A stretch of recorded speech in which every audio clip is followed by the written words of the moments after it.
So, you think they got you dead to rights? You think it's over? Well, I'll be honest, it does look pretty bad, but I think there's still a way out for you. Now, hear me out. You can't always plea insanity. Well, maybe it's a little more complicated than that. You see, unlike what you read in all those Batman comics, pulling it off in real life is a little more complicated than laughing and painting a smile on your face.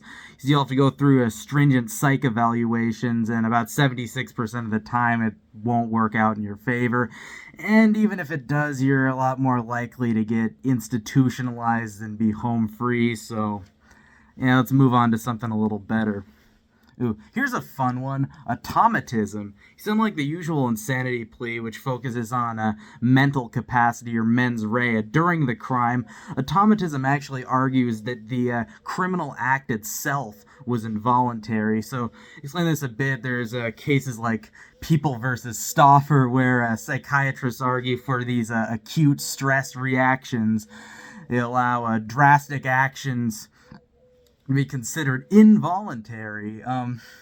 Or maybe you were asleep when you did it. You think of that? Well, believe it or not, there's actually a history of people doing this, using this kind of defense for sleepwalking. Like R.V. Parks, they actually upheld in the Canadian Supreme Court, in which a man, he drove to his in-laws' place, beat him to death with a tire iron, all while sleepwalking, and he got off. So come on, that one's got to be a shoe-in, right? You gotta, middle of the day, broad daylight. Well, all right, we can always go for, hear me out, partial culpability. You see, recent developments in cognitive science actually say there's a middle ground.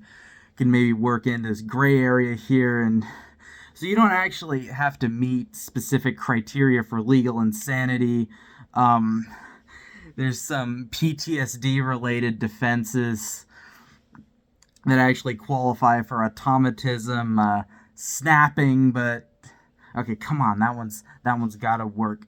Or maybe God told you didn't know. Okay, well, despite, yeah, that's what you see on TV, where lawyers like me work their magic and use these types of tricks to get people off scot-free. It's actually a pretty long shot unless you can get a medical professional to be pretty convincing, some substantial evidence, brain scans. So, in your case, you're probably better off with that 18-year plea deal.